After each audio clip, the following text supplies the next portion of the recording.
പാതാളത്തിൻ്റെ കവാടങ്ങൾ. ജിസ്സ ജോസ്. അബിൻ മരിച്ചിട്ട് 28ാമത്തെ ദിവസമായിരുന്നു. അബിൻ ടോമി വർഗീസ് മുല്ലശ്ശേരിൽ എന്ന നീളൻ പേരെഴുതിയ മാർബിൾ ഫലകം അവൻ്റെ കല്ലറയിൽ പതിപ്പിച്ചത് ഇന്നലെയായിരുന്നു.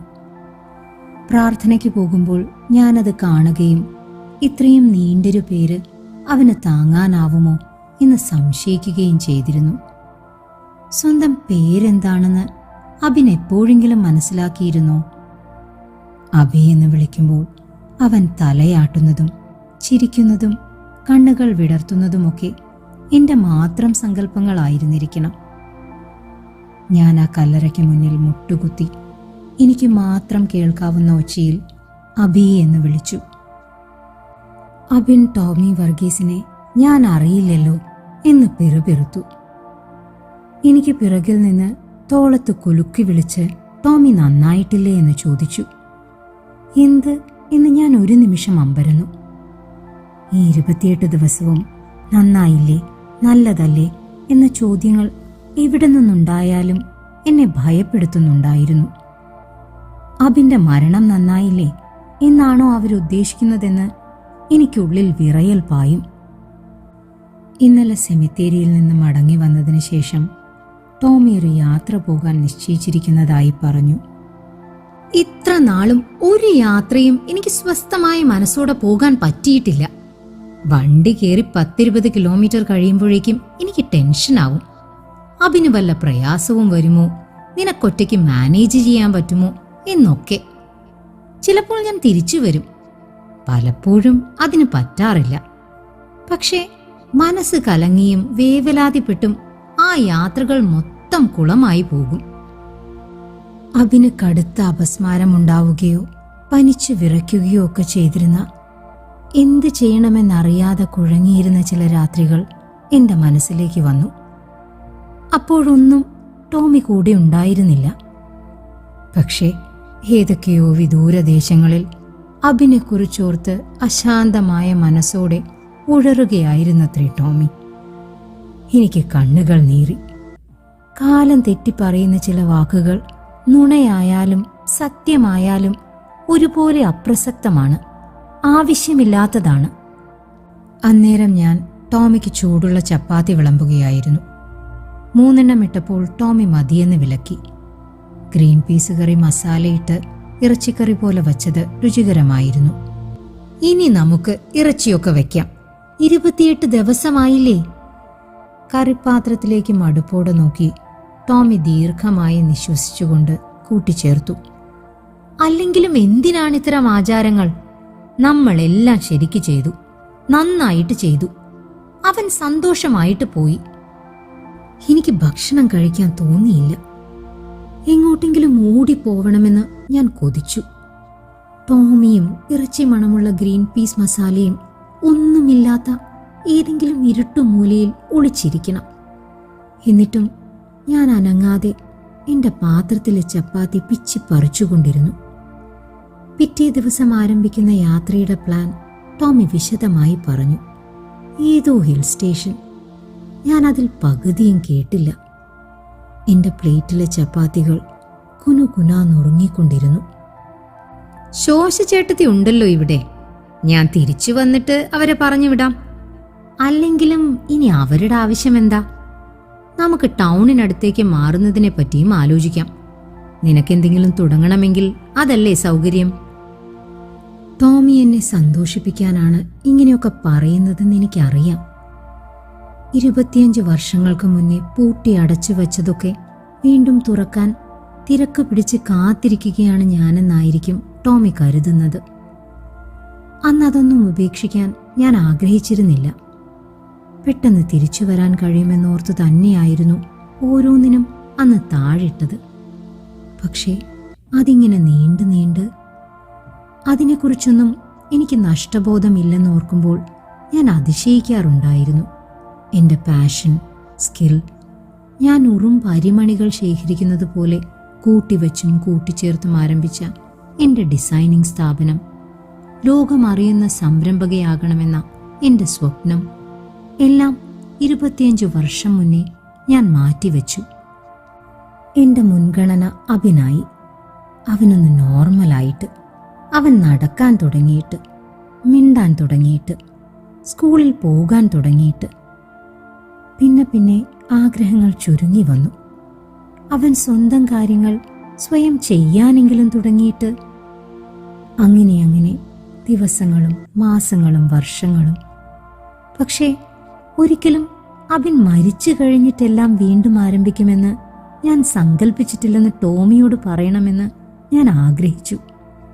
പറഞ്ഞാലും അത്തരം കാര്യങ്ങളെക്കുറിച്ച് ആലോചിക്കാനുള്ള മാനസികാവസ്ഥയിൽ എത്തിയിട്ടില്ല ഞാനെന്ന് അവൻ മനസ്സിലാക്കണമെന്നില്ല. ഞങ്ങൾ പരസ്പരം ശ്രദ്ധിക്കാതായിട്ടും 25 വർഷങ്ങളായിട്ടുണ്ടാവും. ഞങ്ങൾ അഭിനെ മാത്രം നോക്കി. ആദ്യമൊക്കെ പ്രതീക്ഷയോടെ, പിന്നെ പിന്നെ കടുത്ത സങ്കടത്തോടെ, പിന്നെ എപ്പോഴോ ഇത് വിധിയാണെന്ന മരവിപ്പോടെ. അതിനിടയിൽ ഞങ്ങൾ രണ്ടുപേർക്കുമിടയിലെ ഉറവകൾ വറ്റിപ്പോയി. കൊച്ചെണീറ്റ് പോ, തിന്നുന്നില്ലേല്. ശോശച്ചേടത്തി അടുത്തു വന്ന് എൻ്റെ തോളത്ത് തട്ടിയപ്പോഴാണ് ടോമി കഴിച്ചു തീർത്ത് എഴുന്നേറ്റ് പോയെന്നും ഞാനിപ്പോഴും ചപ്പാത്തി പിച്ചി പറിക്കുകയാണെന്നും തിരിച്ചറിഞ്ഞത്. ഞാൻ ശോശച്ചേടത്തിക്ക് മുഖം കൊടുക്കാതെ എഴുന്നേറ്റ് പോയി. മുറിക്കുള്ളിൽ ടോമി പാക്കിങ്ങിലാണ്. അവൻ്റെ നീലപ്പെട്ടി കിടക്കയിൽ വായ തുറന്നിരിക്കുന്നു. തേച്ചു മടക്കിയ ഉടുപ്പുകൾ പെട്ടിയിൽ വയ്ക്കുന്നതിനിടയിൽ ടോമി പെട്ടെന്ന് പറഞ്ഞു, നോക്ക്, എത്ര വലിയ പെട്ടിയാണെന്ന്. ഫാമിലി ട്രിപ്പിന് പറ്റിയത്. നമുക്കൊരുമിച്ച് എങ്ങോട്ടെങ്കിലും പോകണം. എത്ര കാലമായി നീ എവിടേക്കെങ്കിലും പോയിട്ട്? പറ്റിയാൽ ഒരു വിദേശയാത്ര തന്നെ. സഹതാപം തിങ്ങി നിറഞ്ഞ ടോമിയുടെ ശബ്ദം എന്നെ മടുപ്പിച്ചു. തൊട്ടടുത്ത് നിന്നൊരാൾ സംസാരിക്കുമ്പോൾ തെറിക്കുന്ന തുപ്പൽ തുള്ളികൾ പോലെ സഹതാപം എന്നെ അറപ്പിക്കും. ഞാൻ എവിടെയും പോകാതായിട്ട് വർഷങ്ങളായി. മരിച്ചടക്ക്, ഒഴിവാക്കാനാകാത്ത കല്യാണം, മനസ്സമ്മതം, ആശുപത്രി സന്ദർശനം, കേറി താമസം, പരമാവധി 2-3 മണിക്കൂർ നീളുന്ന ഇടവേളകൾ. അതും എണ്ണത്തിൽ എത്ര കുറവായിരിക്കും. എനിക്കതെല്ലാം ഓർമ്മയുണ്ട്. ടോമിയും അതൊക്കെയാവും ആലോചിച്ചത്. എനിക്കിനി പുറത്തൊക്കെ തോന്നും പോലെ കറങ്ങി നടക്കാം. ടോമിയെപ്പോലെ ഞാനൊരു യാത്ര പോകുന്നുവെന്ന് പ്രഖ്യാപിച്ച് പെട്ടിയെടുത്തു പുറപ്പെടാം. വേണമെങ്കിൽ അവനൊപ്പം തന്നെ പോകാം. അവനൊറ്റയ്ക്കാണല്ലോ, അവന് ഫുഡ് കൊടുക്കണമല്ലോ, ഡയപ്പർ മാറ്റണമല്ലോ. അത്തരം ചിന്തകളോ തടസ്സങ്ങളോ ഇല്ലാത്ത സ്വച്ഛമായ യാത്രകൾ. ടോമി അങ്ങനെ ചിന്തിക്കുന്നുണ്ടാവും. കണ്ണാടിക്ക് മുന്നിൽ നിന്ന് മുഖം തുടച്ചുകൊണ്ട് ടോമി പെട്ടെന്ന് പറഞ്ഞു, നമുക്കൊരു കുഞ്ഞുകൂടി വേണ്ടിയിരുന്നു. എങ്കിൽ ഇപ്പോൾ ഇത്ര ഒറ്റപ്പെടലുണ്ടാവില്ലായിരുന്നു. എന്താ നമ്മളൊരിക്കലും അതിനെപ്പറ്റി സീരിയസ് ആയി ആലോചിക്കാതിരുന്നത്? ഒരു തമാശ കേൾക്കണോ? മന്ത്രയുടെ അന്ന് മോനിപ്പള്ളിയിലെ കുഞ്ഞമ്മ എന്നോടിത് പറഞ്ഞു. പ്രായമായതൊന്നും പ്രശ്നമല്ല. കുഞ്ഞമ്മയുടെ മകള് ഇൻഫെർട്ടിലിറ്റി ക്ലിനിക്കിലാണല്ലോ. അവളുടെ സീനിയർ ഡോക്ടർ ഇങ്ങനത്തെ ലേറ്റ് പ്രഗ്നൻസിയുടെ കാര്യത്തിൽ എക്സ്പേർട്ടാണ്. എനിക്ക് ടോമി പറഞ്ഞത് ശരിക്കും മനസ്സിലായില്ല. അഭിന്റെ മന്ത്ര, അവൻ മരിച്ചിട്ട് 7-ാം ദിവസത്തെ പ്രാർത്ഥന. എല്ലാ ബന്ധുക്കളും ഉണ്ടായിരുന്നു. അപ്പവും സ്റ്റൂവും കാപ്പിയും ഉണ്ടായിരുന്നു. പ്രാർത്ഥനാമുറിയിലെ കുഞ്ഞു ട്രേ ചെറിയ നോട്ടുകൾ കൊണ്ട് നിറഞ്ഞു. ശോശച്ചേട്ടത്തി ഉറക്കമൊഴിഞ്ഞുണ്ടാക്കിയ കുഞ്ഞൻ ഉണ്ണിയപ്പങ്ങൾ നിറച്ചുവെച്ച പാത്രം വേഗത്തിൽ ഒഴിഞ്ഞുകൊണ്ടിരുന്നു. അന്ന് ഇത്തരമൊരു കാര്യം കുഞ്ഞമ്മ പറഞ്ഞു. ടോമി മിണ്ടാതെ കേട്ടു നിന്നു. ഇപ്പോൾ തമാശ എന്നോണം എന്നോടത് പറയുന്നു. എനിക്കെല്ലാവരോടും വെറുപ്പ് തോന്നി. അഭിൻ മരിച്ചതും മറ്റൊരു കുഞ്ഞിനെപ്പറ്റി. എല്ലാം നോർമലായിരുന്നെങ്കിൽ അഭിന്റെ കുഞ്ഞുങ്ങൾ പിച്ച നടക്കേണ്ട വീട്ടിൽ ഇനി. ഞാൻ ഗുഡ് നൈറ്റ് പറഞ്ഞ് അഭിന്റെ മുറിയിലേക്ക് പോയി. ആദ്യമൊക്കെ ടോമിയും ഇവിടെ തന്നെയായിരുന്നു ഉറങ്ങിയിരുന്നത്. പിന്നെ പിന്നെ ലൈറ്റ് ഇടുന്നത്, ഉറക്കമില്ലാതെ അഭിനുണ്ടാക്കുന്ന ഒച്ചകൾ. എപ്പോഴായിരുന്നു ടോം മറ്റേ മുറിയിലേക്ക് മാറിയതെന്ന് ഓർത്തെടുക്കാൻ ശ്രമിച്ചു ഞാൻ. ഒറ്റയടിക്കായിരുന്നില്ല, പകുതി പകുതിയായി. പലപ്പോഴായി ടോമി ഞങ്ങളുടെ ലോകത്തു നിന്നും ഇറങ്ങിപ്പോയി. രാവിലെ ജോലിക്ക് പോകേണ്ടതല്ലേ, ഉറക്കം ശരിയാവുന്നില്ല. ഞാൻ ഇച്ചിരി നേരം ആ മുറിയിൽ കിടന്നുറങ്ങട്ടെ. അങ്ങനെ ഇടയ്ക്കിടയ്ക്ക് ഇറങ്ങിപ്പോയി അതിനെ നോർമലാക്കിയെടുക്കുകയായിരുന്നു ടോമി.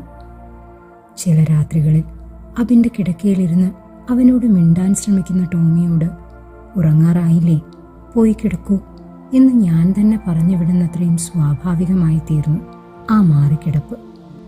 അബിൻ്റെ കട്ടിലിൽ ശോഷിച്ചേട്ടത്തി വിരിച്ച വെള്ള ലിനനിൽ പൂക്കൾ തുന്നിയ ഷീറ്റിൽ ഞാൻ വിരലോടിച്ചു. അലമാരിയിലെ പഴയ സാധനങ്ങൾ ഒഴിവാക്കുമ്പോൾ ഇത്തരം എംബ്രോയിഡറിയും കട്ട് വർക്കുകളും ചെയ്ത കുറേ തുണിത്തരങ്ങളുണ്ടായിരുന്നു. പണ്ട് ഞാൻ കൗതുകത്തോടെ ഇഷ്ടത്തോടെ ചെയ്തിരുന്നത്.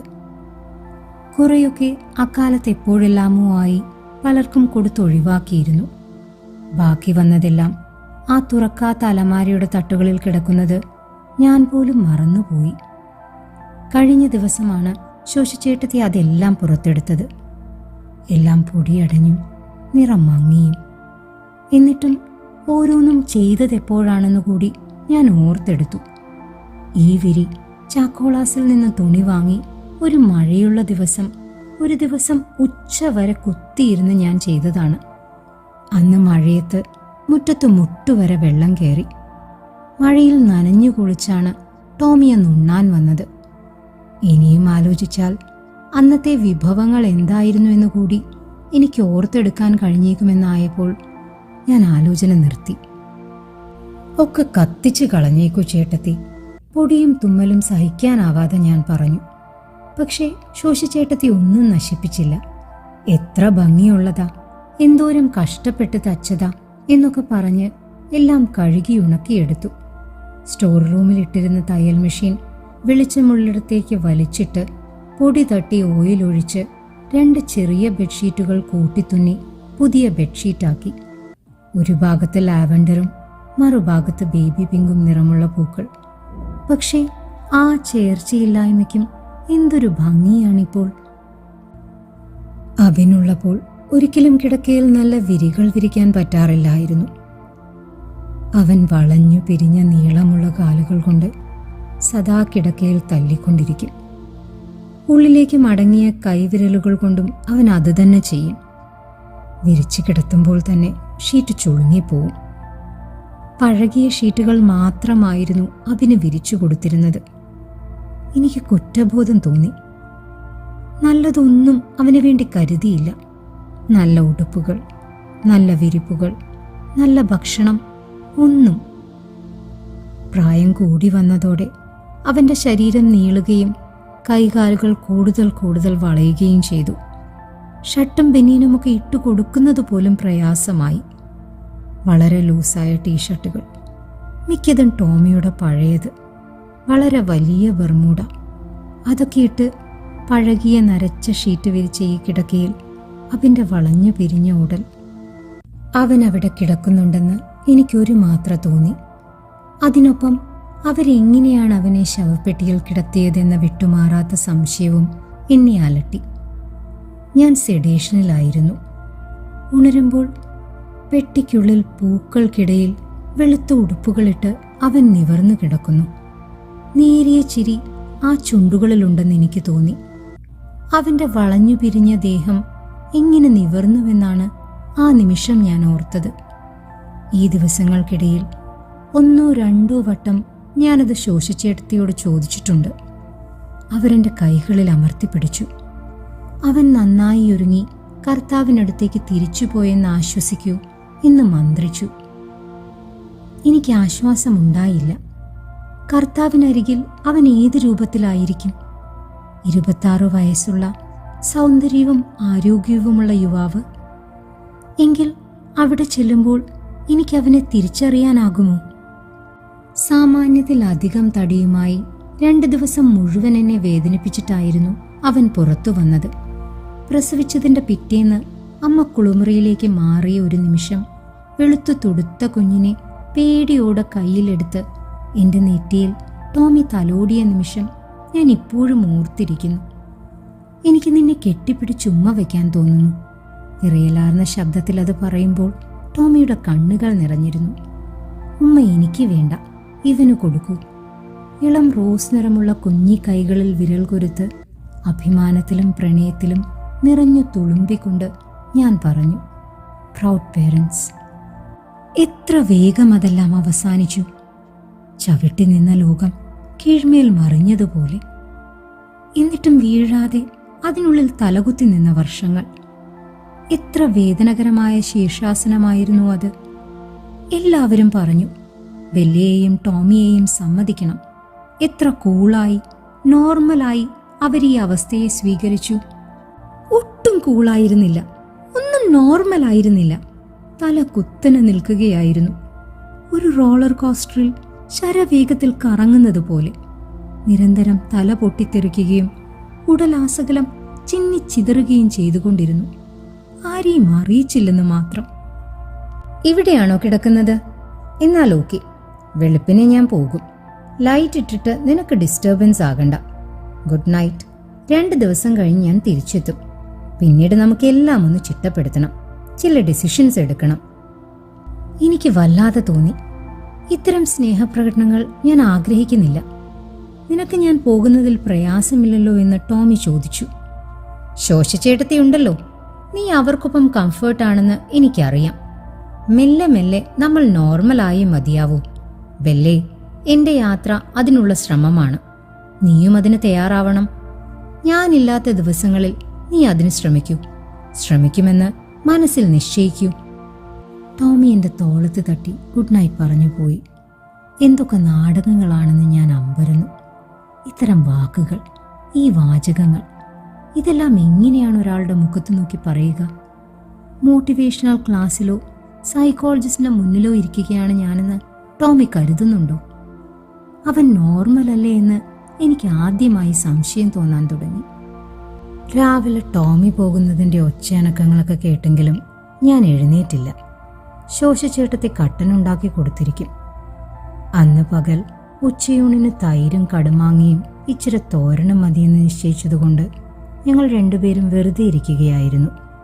മുൻപാണെങ്കിൽ ഈ സമയത്ത് അഭിന് ചോറ് കൊടുക്കലും തുടച്ചു കൊടുക്കലുമൊക്കെയായി ശ്വാസം വിടാൻ ഇടകിട്ടാത്ത സമയമാണ്. അവൻ ചിലപ്പോൾ ഛർദ്ദിച്ചെന്ന് വരാം. ചിലപ്പോൾ ഇറക്കാതെ വായുടെ ഇരുകോണിലൂടെയും ഒലിച്ചിറങ്ങും. വേറെ ചിലപ്പോൾ ഭക്ഷണം തൊണ്ടിയിൽ കുടുങ്ങി ശ്വാസം മുട്ടും. അവൻ മാത്രമല്ല, ഞാനും ശോശച്ചേടത്തിയുമെല്ലാം മരണവെപ്രാളമെടുക്കും. അവനെ കമഴ്ത്തി തല തൂക്കിക്കിടത്തി പുറത്ത് ബലമായി തട്ടി ശോശച്ചേട്ടത്തെയും ഞാനും കൂടി എങ്ങനെയൊക്കെയോ കുടുങ്ങിക്കിടന്ന ഭക്ഷണം പുറത്തെടുക്കും. അവൻ്റെ ഓരോ ഭക്ഷണവേളയും സത്യത്തിൽ എനിക്ക് പീഡനാനുഭവമായിരുന്നു. അവൻ ആവശ്യത്തിന് കഴിക്കണം, കഴിക്കുമ്പോൾ പ്രശ്നങ്ങൾ ഉണ്ടാവരുത്, ഞാൻ ഉള്ളുരുകി പ്രാർത്ഥിച്ചിട്ടുണ്ട്. എന്നിട്ടും എപ്പോഴും എന്തെങ്കിലും പ്രശ്നങ്ങൾ ഉണ്ടായിക്കൊണ്ടിരുന്നു. മഴയുടെ ഒരുക്കമറിയിച്ച് ഇടയ്ക്കിടെ ദുർബലമായ ഇടിയൊച്ച മുഴങ്ങുന്നുണ്ടായിരുന്നു. വെയിൽ മാഞ്ഞ് ചുറ്റുപാടും മങ്ങിയൊരു നിഴൽ പരന്നു കിടന്നു.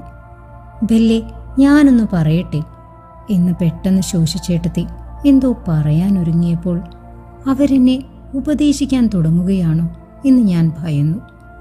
എനിക്കിതുവരെ ഉപദേശങ്ങളും നിർദ്ദേശങ്ങളും തരാത്ത ഒരേ ഒരാൾ ശോശച്ചേട്ടത്തിയായിരുന്നു. ബാക്കി എല്ലാവരും നന്നായി, നിങ്ങൾക്ക് ആരോഗ്യമുള്ളപ്പോൾ നിങ്ങൾ ജീവിച്ചിരിക്കുമ്പോൾ അവൻ പോയത്, ഇല്ലേൽ എന്നാ ചെയ്തേനെ, നോക്കാൻ കൂടപ്പിറപ്പുകളുമില്ല. ഇനി എന്നായാലും സങ്കടപ്പെടാതെ വല്ലതുമൊക്കെ ചെയ്യാൻ നോക്ക്. അല്ലേലും എന്നാ സങ്കടപ്പെടാനാ? ദൈവത്തോട് നന്ദിയല്ലേ പറയേണ്ടത്? തമ്പുരാനായിട്ട് തന്ന ഭാരം തമ്പുരാനായിട്ട് തിരിച്ചെടുത്തു. എന്നിങ്ങനെ ഒരേ കാര്യങ്ങൾ പല വാക്കുകൾ ഉപയോഗിച്ച് പറഞ്ഞുകൊണ്ടിരുന്നു. ചിലർ തലയിൽ തലോടി, ചേർത്ത് പിടിച്ച്, കൈകൾ കവർന്ന്, അടുത്തിരുന്ന്, മന്ത്ര കഴിയുന്നത് വരെ നേരിട്ട്. ഇപ്പോൾ ഫോണിൽ നിരന്തരം അത് തന്നെ പറഞ്ഞുകൊണ്ടിരിക്കുന്നു. പ്ലീസ് സ്റ്റോപ്പ് ഇറ്റ് എന്ന് അലറി വിളിക്കാൻ എനിക്ക് തോന്നും. ഫോൺ ചെവിയിൽ നിന്ന് അകത്തിപ്പിടിച്ച് ഞാൻ പല്ലിറുന്നു. ശോശച്ചേട്ടത്തി വീട്ടിൽ വന്നിട്ട് 1 വർഷമേ ആയിട്ടുള്ളൂ. ടോമിയുടെ അകന്ന ബന്ധത്തിൽ ഒരു ആൻറ്റി മരിച്ചപ്പോഴാണ് ഞാൻ അവരെ ആദ്യം കണ്ടത്. കിടപ്പിലായിരുന്ന ആൻറ്റിയെ നോക്കിയിരുന്നത് ശോശച്ചേട്ടത്തിയായിരുന്നു. ചുരുണ്ട മുടിക്കെട്ടും ഭംഗിയുള്ള ചിരിയുമുള്ളൊരു സ്ത്രീ. ആൻറ്റിയുടെ ശരീരം കുളിപ്പിക്കാനെടുത്തവർ ഇത്ര കാലം കിടപ്പിലായിട്ടും ആ ശരീരം വ്രണങ്ങളോ ചുളിവുകളോ ഇല്ലാതെ വൃത്തിയായിരിക്കുന്നതിനെപ്പറ്റി പറയുന്നത് കേട്ടപ്പോഴാണ് അവരുടെ ഹോം നഴ്സിനെ എനിക്ക് കിട്ടിയിരുന്നെങ്കിലെന്ന് ഞാൻ മോഹിച്ചത്. അത് പ്രയാസമില്ലായിരുന്നു. ശോശച്ചേട്ടത്തെ അങ്ങോട്ട് വിട്ട സിസ്റ്ററോട് ടോമി സംസാരിച്ചു. അവിടുത്തെ 7 കഴിഞ്ഞ് അവർ ഞങ്ങളുടെ കൂടെ വന്നു. അന്ന് മുതൽ ഇന്നുവരെ ഒരിക്കൽ പോലും ലീവെടുക്കാതെ എങ്ങോട്ടും പോവാതെ അവരിവിടെ ഉണ്ടായിരുന്നു. ഇരുണ്ടുപോയ എൻ്റെ ദിവസങ്ങൾക്ക് വെളിച്ചം പകരാൻ അവരുടെ സാന്നിധ്യത്തിന് കഴിഞ്ഞിരുന്നു. തീർത്തും ഒറ്റപ്പെട്ടു പോയപ്പോഴൊക്കെ നിശബ്ദയായി എനിക്ക് കൂട്ടിരുന്നു. അബിൻ്റെ നിസ്സഹായതകളിൽ അറപ്പോ മടുപ്പോ ഇല്ലാതെ അവനെ സഹായിച്ചു. സഹതപിക്കാതിരിക്കാൻ എപ്പോഴും ശ്രദ്ധിച്ചു. ഇതെന്താ ഇങ്ങനെ പറ്റിയത് എന്നൊന്നും ചോദിക്കാത്തത് കൊണ്ട് തന്നെ ഞാൻ അവരോട് എന്നേക്കും നന്ദിയുള്ളവളായി. അവരിപ്പോൾ പറയാനൊരുങ്ങുന്നത് എന്തായാലും അത് കേൾക്കേണ്ട എന്നുറച്ച് ഞാൻ ചിലപ്പോൾ ഇന്നു പെയ്യാനിടയുള്ള വേനൽ മഴയെക്കുറിച്ച് എന്തെല്ലാമോ ആവശ്യമില്ലാതെ പറഞ്ഞ് വിഷയം മാറ്റി. ഇനി അധികം ദിവസം കഴിയും മുമ്പേ ശോശച്ചേട്ടത്തി ഇവിടുന്ന് പോകും. ആ കോൺവെന്റിലേക്ക്, അവിടുന്ന് മറ്റൊരു വീട്ടിലേക്ക്. ഞാനും ടോമിയും കൊടുക്കുന്ന കുറച്ചധികം പൈസ, എൻ്റെ കുറേ സാരികൾ, അത് മാത്രം പോരാ ശോശച്ചേട്ടത്തിക്കെന്ന് എനിക്ക് തോന്നാൻ തുടങ്ങി. ഏത് വീട്ടിൽ നിന്നാലും അവർക്കതൊക്കെ കിട്ടും. അതിനപ്പുറം ഓർമ്മിക്കുന്ന എന്തെങ്കിലും ഒന്ന്. ഇവിടുന്ന് പോയി കഴിഞ്ഞാലും അവരുടെ ഓർമ്മകളിലേക്ക് കിനിഞ്ഞിറങ്ങുന്ന ഒരു മധുരം. ഞാൻ അവരോട് അതിനെപ്പറ്റി ചോദിച്ചു. ശോശച്ചേട്ടത്തി നിർമ്മമതയോടെ തലകുലുക്കി. എന്തിനു കൊച്ചേ എന്ന് എൻ്റെ ചോദ്യത്തെ നിസ്സാരമാക്കി. എന്നെ അങ്ങനെയൊന്നും സന്തോഷിപ്പിക്കാനാവില്ല എന്ന ധാർഷ്ട്യമാണ് അവരുടെ മുഖത്തെന്ന് തോന്നിയപ്പോൾ എനിക്ക് വാശി കൂടി.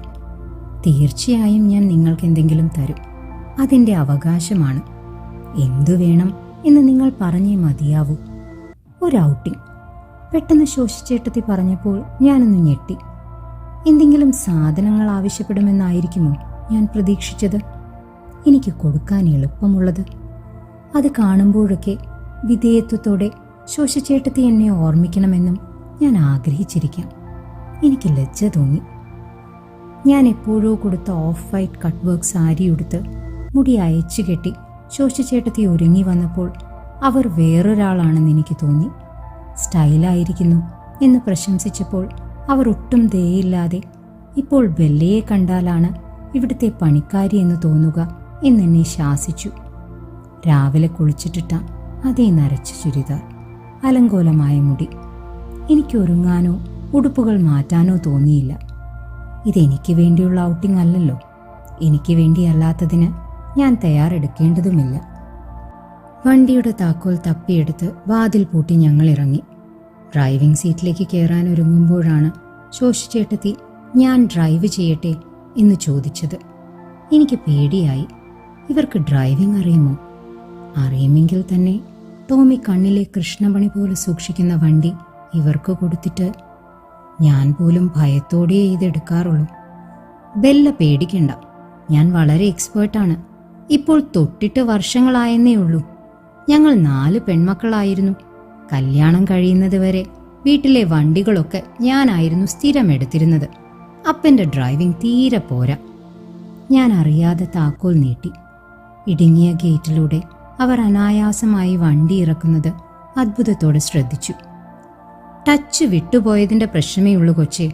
പണ്ടൊക്കെ എത്ര ദൂരം വേറൊരാൾക്കും കൊടുക്കാതെ ഞാൻ തന്നെ കാടും മലയുമൊക്കെ. അപ്പന് ഞാൻ ഡ്രൈവ് ചെയ്യുന്നതായിരുന്നു ഇഷ്ടവും വിശ്വാസവും. ബിസിനസ് ട്രിപ്പിനൊക്കെ എന്നെ വിളിക്കും. കോളേജ് മുടക്കിയിട്ടും ഞാൻ കൂടെ പോവുകയും ചെയ്യും. അന്നൊക്കെ ജീവിതം തന്നെ യാത്രകളായിരുന്നു, ഒന്ന് കഴിയുമ്പോൾ ഒന്ന്. ഒഫീഷ്യൽ, ബിസിനസ്, വിനോദം, വിശ്രമം, പല കാറ്റഗറിയിലുള്ള യാത്രകൾ. മലമുകളിൽ ഞങ്ങൾക്കൊരു തോട്ടവും ബംഗ്ലാവും ഉണ്ടായിരുന്നു. അങ്ങോട്ട് ഓഫ് റോഡാണ്. അതിലെ കൂടി ജീപ്പ് ഓടിച്ച് കയറ്റുമ്പോഴത്തെ ത്രില്ല് ഇപ്പോഴും രോമങ്ങൾ എഴുന്നേറ്റ് നിൽക്കുന്നു. തിരക്കു കുറഞ്ഞ റോഡിലൂടെ പോകുന്നതിനിടയിൽ ശോശച്ചേട്ടത്തി നിർത്താതെ പറഞ്ഞുകൊണ്ടിരുന്നു. ഓരോ വാക്കും എന്നെ അതിശയപ്പെടുത്തി. ഒരു വാക്കുപോലും അധികം സംസാരിക്കാത്ത ഇവരുടെ ഭൂതകാലം. ഒരിക്കലും അതിനെപ്പറ്റി അന്വേഷിച്ചിട്ടില്ല. വീടും കുടുംബവുമൊന്നുമില്ല, കോൺവെന്റിലെ അന്തേവാസിയാണ് എന്ന് സിസ്റ്റർ പറഞ്ഞത് മാത്രമേ അറിയൂ. ശോശച്ചേട്ടത്തി കോളേജിൽ? യെസ്, ബെല്ല പഠിച്ച അതേ കോളേജ്, അതേ കോഴ്സ്, ഫസ്റ്റ് ബാച്ച്. ഇപ്പോഴും പ്രിൻസിപ്പളിൻ്റെ മുറിയിൽ റാങ്ക് ഹോൾഡേഴ്സിൻ്റെ ബോർഡിൽ പേര് കാണും. ട്രീസ കുര്യൻ മണിമലക്കുന്നിൽ. ട്രീസ എന്നുള്ള പേരൊന്നും ഒരു ഹോം നേഴ്സിന് ചേരത്തില്ലെന്ന് തോന്നിയപ്പോൾ ഞാൻ തന്നെ മാറ്റിയതാണ് ശോശാന്ന്. ഞാൻ ഞെട്ടലോടെ പിറുപിറുത്തു. ഇതൊന്നും ഇതുവരെ പറഞ്ഞില്ലല്ലോ. ഇത്രയും പഠിച്ചിട്ട് ഈ തൊഴിൽ, ഇതൊക്കെ മറച്ചു വെച്ചത് എന്തിനാണ്? പറയുന്നതും പറയാത്തതും അതിലെന്തേലും മാറ്റമുണ്ടോ? പറഞ്ഞാൽ തന്നെ എന്ത് മാറ്റം വരാനാണ്? ഞാൻ ചെയ്യേണ്ട തൊഴിൽ ഇത് തന്നെയല്ലേ? എനിക്ക് കിട്ടുന്ന കൂലിയിലും മാറ്റമുണ്ടാവില്ല. പിന്നെ പഠിച്ചവളാണെന്ന പരിഗണന അതെനിക്ക് വേണ്ടായിരുന്നു ബല്ലേ. കൂലി തന്ന് പണിക്ക് നിർത്തുന്നവർ നമ്മൾ ചെയ്യുന്നുള്ള പണിക്കുള്ള മതിപ്പും പരിഗണനയും മാത്രം തന്നാൽ മതി എന്ന് ഞാൻ നിശ്ചയിച്ചു. ഹോം സയൻസ് പഠിച്ചു, ഹോം നഴ്സിംഗ് ചെയ്യുന്നു. രണ്ടും തമ്മിൽ കാര്യമായ വ്യത്യാസമൊന്നുമില്ല. ഇത്രയും പഠിച്ച ബെല്ലിയും അത് തന്നെയല്ലേ ഇത്രയും കാലം ചെയ്തിരുന്നത്. ഞങ്ങൾ നഗരത്തിലേക്കുള്ള വഴിയിലെത്തിയിരുന്നു. ശോശച്ചേട്ടത്തിയുടെ വിരലുകൾക്ക് വണ്ടി നന്നായി വഴങ്ങിക്കഴിഞ്ഞുവെന്ന് തോന്നി. ഒഴുകിപ്പോകുന്നത് പോലെ. ടോമി ഇങ്ങനെയല്ല വണ്ടി ഓടിക്കാറ്. സഡൻ ബ്രേക്കുകളും ഉരസലുകളും ചീത്ത വാക്കുകളും ധാരാളം. ടോമി ഇത്തിരി ശ്രദ്ധിച്ച് എന്ന് പറഞ്ഞാൽ എന്നെ പഠിപ്പിക്കല്ലേ, 13-ാം വയസ്സിൽ ഓടിക്കാൻ തുടങ്ങിയതാണ് എന്ന് പൊങ്ങച്ചം. അഭിനുണ്ടായതുകൊണ്ടാണ്. അതിനു മുന്നേ ഞാൻ സ്വന്തമായി ഒരു സ്റ്റാർട്ടപ്പ്. ഞാൻ പറഞ്ഞു തീർക്കും മുന്നേ ശോശച്ചേട്ടത്തി ഇടയ്ക്ക് കയറി. അഭിനുണ്ടായി, കരിയറും തീർന്നു. That's all. നമുക്കത് വിടാം. പരിചിതമല്ലാത്തതോ പ്രയാസമുള്ളതോ ആയ സിറ്റുവേഷൻസ് ജീവിതത്തിൽ വന്നാൽ അതുവരെയുള്ളതൊക്കെ നുള്ളിപ്പറുക്കിയും മോഹിച്ചും സ്വന്തമാക്കിയതൊക്കെ എവിടെയാണോ നിൽക്കുന്നത് അവിടെ കളഞ്ഞിട്ട് പോകാൻ ഒരു മടിയുമില്ലാത്തവരാ പെണ്ണുങ്ങൾ. അതൊന്നും പറഞ്ഞിട്ട് കാര്യമില്ല. നമുക്ക് പെട്ടെന്ന് തിരിച്ചു പോകണ്ടല്ലോ, കുറച്ചു ദൂരം കൂടി പോകാം. ശോശച്ചേട്ടത്തി മലമുകളിലുള്ള ഒരു കുരിശുപള്ളിയുടെ പേര് പറഞ്ഞു. പലവട്ടം ആഗ്രഹിച്ചിട്ടുണ്ടെങ്കിലും അവിടേക്ക് ഞാൻ ഇതുവരെ പോയിട്ടില്ല. കുറച്ച് പ്രയാസമുള്ള വഴിയാണ്. കുറെ നടന്ന് കയറുകയും വേണം. ഇന്നത്തെ ദിവസം ഒന്നും പ്രയാസമുള്ളതല്ല. ശോശച്ചേട്ടത്തിയെ ട്രീസ ചേച്ചി എന്ന് വിളിക്കണമോ എന്ന് ഞാൻ സംശയിച്ചു. ഇതുവരെ എനിക്കറിയാമായിരുന്ന എൻ്റെ ഹോം നേഴ്സ് അല്ല ഇവർ. മലമുകളിലേക്കുള്ള ചെറിയ വഴിയിലേക്ക് വണ്ടി കയറ്റുന്നതിനിടയിൽ ശോശച്ചേട്ടത്തി പിന്നെയും പറയാൻ തുടങ്ങി. ഞാൻ മുന്നോട്ട് ശ്രദ്ധിച്ചു. സീസൺ കാലത്ത് ഇതിലെ ആളുകൾ കുരിശു ചുമന്ന് നടന്നു കയറാറുണ്ട്. പീഡാനുഭവ കാലത്ത് കുരിശിൻ്റെ വഴി നടക്കാറുണ്ട്. അഭിന് സുഖമാകാൻ ഞാൻ ഇവിടെയും നേർച്ച നേർന്നിട്ടുണ്ടാവാം. അവനെയും കൂട്ടി കുരിശു ചുമന്ന് മല കയറാമെന്ന് പ്രാർത്ഥിച്ചിട്ടുണ്ടാവും. ചുറ്റും മരങ്ങൾ വളർന്നു പടർന്ന് വഴിയിലാകെ തണൽ വീണ് കിടക്കുന്നു. വഴി വിജനമാണ്. തണുത്തൊരു നിശബ്ദത. ശോശച്ചേട്ടത്തി ആരുമില്ലാത്തവളായത് എങ്ങനെയെന്ന് അറിയണമെന്ന് എനിക്ക് തോന്നി. 4 പെൺമക്കളായതുകൊണ്ട് മൂത്തവളെ എങ്ങനെയും കെട്ടിച്ചു വിടൽ പ്രധാനമായി.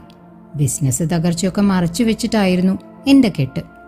ബിസിനസ്സുകാർക്ക് ഒരു തരം അപകടകരമായ ശുഭാപ്തി വിശ്വാസമുണ്ട്. ഓരോ തവണ വീഴുമ്പോഴും ഈസി ആയിട്ട് എണീറ്റ് പോരാമെന്ന്, പിന്നെയും പഴയതിലും നന്നായി നടക്കാൻ പറ്റുമെന്ന്. എൻ്റെ അപ്പനും അതുണ്ടായിരുന്നു. ബോംബെയിൽ ജോലിയുള്ള വലിയൊരു കുടുംബക്കാരന് വലിയ സ്ത്രീധനം പറഞ്ഞ് ഉറപ്പിച്ചു. കല്യാണത്തിന് കാശ് മുഴുവൻ കൊടുക്കാൻ പറ്റിയില്ല. അവധി പറഞ്ഞു. അവധികൾ നീണ്ടു പോയി. അപ്പം കൂടുതൽ ആഴത്തിലേക്ക് വീണുകൊണ്ടിരുന്നു. അവസാനം ബ്രാൻഡിയിൽ ചേർത്ത് ഇച്ചിരി വിഷം. എളുപ്പത്തിൽ എല്ലാ പ്രശ്നവും അങ്ങ് തീർത്തു.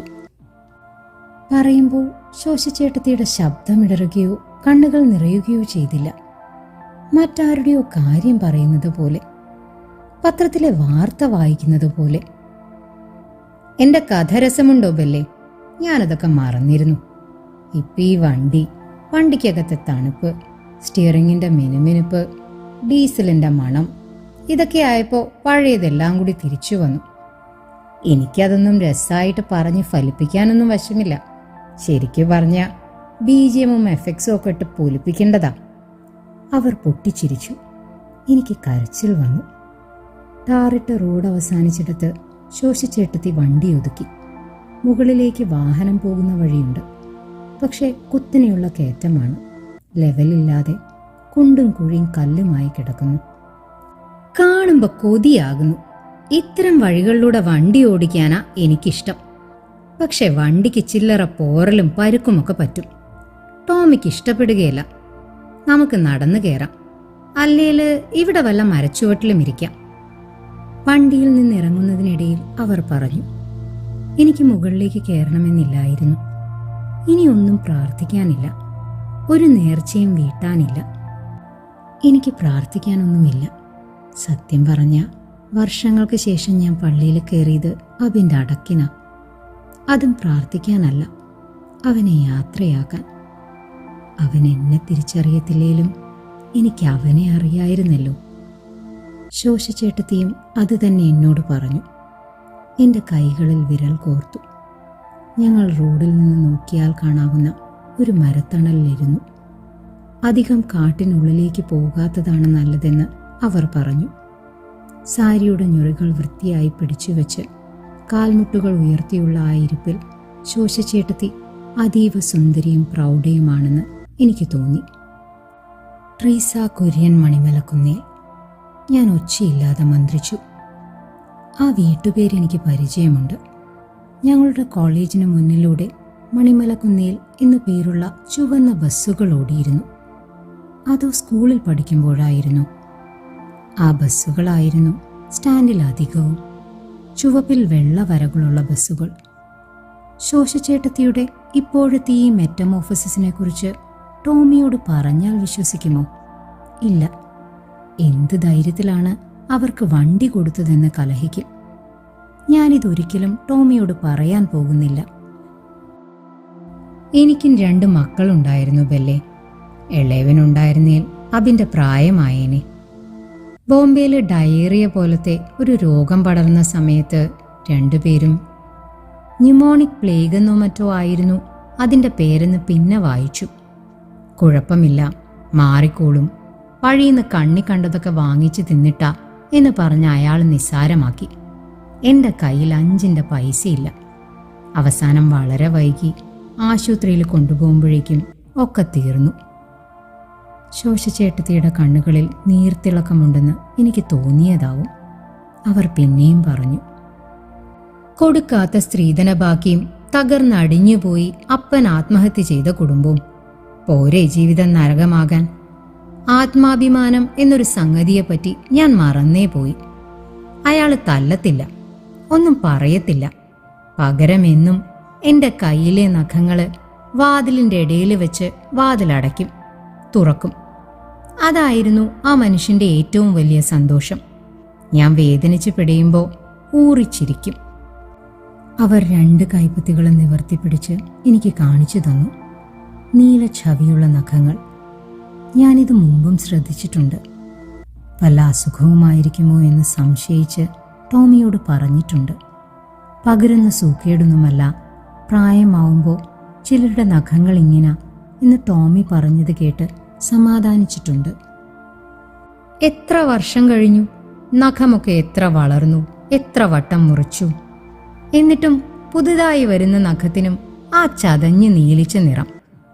5-8 വർഷം എല്ലാ ദിവസവും എൻ്റെ നഖങ്ങൾ ചതഞ്ഞുകൊണ്ടിരുന്നു. ഞാൻ വേദന കടിച്ചു പിടിച്ചാലും താങ്ങാനാവാതെ നിലവിളിച്ചാലും അയാൾ ചിരിക്കും. ചിലപ്പോൾ വാതിലിൽ ചാരി നിന്ന് സെക്സ് ചെയ്യും. അതിൻ്റെ ഇടയിൽ എൻ്റെ 2 കൈയിലെ നഖങ്ങൾ മാറി മാറി വാതിലിനിടയിൽ കയറ്റിവെച്ച് അയാളുടെ പുറം കൊണ്ട് വാതിൽ അടയ്ക്കുകയും തുറക്കുകയും ചെയ്തുകൊണ്ടിരിക്കും. അയാൾ എനിക്കകത്ത് കയറി ഇറങ്ങുന്ന ഓരോ തവണയും ഞാൻ പ്രാണവേദന കൊണ്ട് പുളയും. ഞാൻ തല കുനിച്ചിരുന്നു. എൻ്റെ കണ്ണുകൾ നിറഞ്ഞു തുളുമ്പി. വാതിലിൽ അമർത്തിച്ചാരി നിൽക്കുന്ന ഇടയ്ക്കിടെ ചേർത്ത് നിർത്തിയ പെണ്ണുടലിലേക്ക് പ്രവേശിക്കാൻ മുന്നോട്ടായുന്ന നഗ്നമായ ആൺശരീരം കൺമുന്നിൽ എന്നോണം ഞാൻ കണ്ടു. മക്കള് പോയതിന് ശേഷം അയാൾക്കൊപ്പം താമസിക്കാൻ ഒരു കാരണവും ഉണ്ടായിരുന്നില്ല. ജീവിച്ചിരിക്കാനും കാരണമുണ്ടായിരുന്നില്ല. അപ്പൻ്റെ മരണം ഓർത്തപ്പോൾ സ്വയം ചാവാൻ തോന്നിയില്ല. പക്ഷെ അറിയാത്ത ആ നാട്ടിൽ ജീവിച്ചിരുന്നിട്ട് എന്ത് ചെയ്യണമെന്നും അറിയില്ലായിരുന്നു.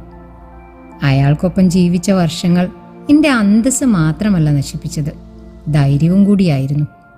ഞാനൊരു മാളത്തിൽ ഒളിച്ചിരിക്കുന്ന എലിയെ പോലായിരുന്നു. പുറത്തിറങ്ങിയ കെണിയിൽപ്പെടുമെന്ന് പേടിച്ച് അതിനകത്ത് തന്നെ പതുങ്ങിയിരുന്നു. ഒടുക്കം ശരിക്കും അയാൾ ഒരു കെണി വാങ്ങിക്കൊണ്ടുവന്നു. ലിവറിൽ കൊളുത്ത നാളികേരപ്പൂള് എലി കടിച്ച മുകളിലേക്ക് ഉയർത്തിവെച്ച ഇരുമ്പ് കഷ്ണം നേരെ അതിൻ്റെ കഴുത്തിൽ വന്ന് വീഴും. കശേരുക്കൾ ഒടിഞ്ഞ് അപ്പം തന്നെ അത് ചത്തോളും. എൻ്റെ കൈകൾ ബലമായ അയാൾ അതിനടിയിൽ വച്ചു. ലിവർ തട്ടാൻ ഇട കൊടുത്തില്ല. അതിനു മുന്നേ ശോശച്ചേട്ടത്തി തല കാൽമുട്ടുകളിലേക്ക് ചായ്ച്ചു. ഞാൻ അവരിനി പറയാൻ പോകുന്നത് എന്തെന്നോർത്ത് വേവലാതിപ്പെട്ടു. എന്നിട്ടോ എന്ന ചോദ്യം എനിക്കുള്ളിൽ കിടന്ന് വീർപ്പുമുട്ടി. അത് ചോദിക്കരുതെന്നും അവരായിട്ട് പറയട്ടെ എന്നും സ്വയം ശാസിച്ചു. എൻ്റെ സ്വകാര്യതകളിലേക്ക് കിടന്നു കയറാത്ത ഒരാളോട് ഞാനും അതേ മാന്യത കാണിക്കേണ്ടതുണ്ട്. മാൻ മിസ്സിംഗ് കേസിൽ കുറെ അന്വേഷണങ്ങളൊക്കെ നടന്നു. ഞാൻ തന്നെയാണ് പരാതി കൊടുത്തത്. അയാളുടെ ബന്ധുക്കളൊക്കെ കുറെ നാൾ കയറി ഇറങ്ങി നടന്നു. എന്നെ ഭീഷണിപ്പെടുത്തി. പോലീസും കുറെ ചോദ്യം ചെയ്തു. വാടക വീടായിരുന്നു. അവിടുന്ന് ഇറങ്ങേണ്ടി വന്നു. വേറെങ്ങും പോവാനില്ലാത്തതുകൊണ്ട് നാട്ടിലേക്ക് തന്നെ വന്നു. അനിയത്തിമാരൊക്കെ പല വഴിക്കായി. അമ്മ മഠത്തിലെ അനാഥ മന്ദിരത്തിലായിരുന്നു. കിടക്കുന്നിടത്ത് തന്നെയല്ല, ചീഞ്ഞ് നാറിക്കിടക്കുകയായിരുന്നു. അവിടുന്ന് തുടങ്ങിയതാ. പിന്നെ അതൊരു തൊഴിലായി. ഞാൻ അതിശയത്തോടെ ശോശിച്ചേട്ടത്തിയെ നോക്കി. ഇടിയൊച്ചകൾക്കൊപ്പം മിന്നലുകളും പൊളഞ്ഞു. മഴ പെയ്തേക്കും, നമുക്ക് പോയാലോന്ന് അവരെഴുന്നേറ്റു. കൈനീട്ടിത്തന്ന് എന്നെയും എഴുന്നേൽപ്പിച്ചു. ഞങ്ങൾ നിശബ്ദരായി വണ്ടിക്കരികിലേക്ക് നടന്നു. മെയിൻ റോഡിലെത്തുമ്പോഴേക്ക് മഴത്തുള്ളികൾ കനം വെച്ച് വീഴാൻ തുടങ്ങി. മഴയത്ത് ഡ്രൈവ്, ഓഫ് റോഡ് ഡ്രൈവ്, എല്ലാ ഇഷ്ടങ്ങളും ഒന്നിച്ച് സഫലമായല്ലോ ബെല്ലക്കൊച്ചെ. മെനി മെനി താങ്ക്സ് എന്ന് ശോശച്ചേട്ടത്തി എന്നെ നോക്കി മധുരമായി ചിരിച്ചു. അവരെ ട്രീസ ചേച്ചി എന്ന് വിളിക്കാൻ എനിക്ക് കൊതി തോന്നി. വീട്ടിലേക്കുള്ള ഇട റോഡിലേക്ക് തിരിയുമ്പോഴേക്ക് മഴ കനത്തിരുന്നു. പുറത്തെ മഴയുടെ ഒച്ചയിലും വേനലിൽ അല്പം വളഞ്ഞു പോയ വൈപ്പർ ബ്ലേഡിൻ്റെ പരുക്കനൊച്ചയിലും പാതി മുങ്ങിപ്പോയിട്ടാണെങ്കിലും ശോശച്ചേട്ടത്തി പറഞ്ഞത് ഞാൻ കേട്ടു. ബെല്ല എന്നോട് ചോദിച്ചില്ലേ അഭിനയെ എങ്ങനെയാണ് ശവപ്പെട്ടിക്കകത്ത് നേരെ കിടത്തിയെന്ന്? അത് എളുപ്പമാകൊച്ചേ. മരിച്ചവർക്ക് നോവത്തില്ല. നമുക്കവരെ എങ്ങനെയും വളച്ചൊടിക്കാം, ഒടിച്ച് നേരെയാക്കാം. പെട്ടെന്ന് ചെയ്യണമെന്നേ ഉള്ളൂ, മരവിച്ചു പോണേന് മുന്നേ. ഞാൻ നടുക്കത്തോടെ കേട്ടിരുന്നു. വണ്ടിയുടെ ഹെഡ്ലൈറ്റുകൾ മഴയെ കീറി മുറിച്ചു.